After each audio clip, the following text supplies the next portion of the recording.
তুরস্কের দক্ষিণাঞ্চলীয় আন্তালিয়া প্রদেশে ভয়াবহ দাবানল ছড়িয়ে পড়েছে। পাহাড়ি বনাঞ্চল থেকে আবাসিক এলাকায় আগুন দ্রুত ছড়িয়ে পড়ায় আতঙ্কিত হয়ে পড়ছেন এলাকাবাসী। শনিবার ধারণকৃত ফুটেজে দেখা গেছে ঘন ধোঁয়ার চাদরে ঢেকে গেছে আকাশ, আগুনের শিখা দাউ দাউ করে ছড়িয়ে পড়ছে চারদিকে।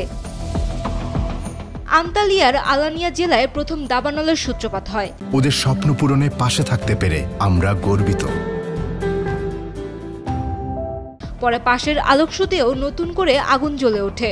প্রবল বাতাসের কারণে মুহূর্তেই আগুন গ্রামাঞ্চলের দিকে ছড়িয়ে পড়ায় বহু মানুষ মালপত্র গুছিয়ে পালাতে বাধ্য হয়েছেন। দাবানলের কারণে এরই মধ্যে কিছু এলাকায় বিদ্যুৎ সংযোগ বিচ্ছিন্ন হয়ে গেছে। তুরস্কের ইতিহাসে এটিকে অন্যতম ভয়াবহ অগ্নিকাণ্ড বলা হচ্ছে। স্থানীয় গণমাধ্যমের তথ্য মতে দেশটিতে শুধু এ বছরেই 96টিরও বেশি দাবানলে প্রায় 50,000 হেক্টর জমি পুড়ে ছাই হয়ে গেছে। দমকল বাহিনী রাত দিন চেষ্টা করলেও আগুন নিয়ন্ত্রণে আসছে না। স্থানীয়দের আশঙ্কা দ্রুত নিয়ন্ত্রণে না আনতে পারলে এই দাবানল আরও ভয়াবহ বিপর্যয় ডেকে আনবে। Saima Akter, Daily Sun.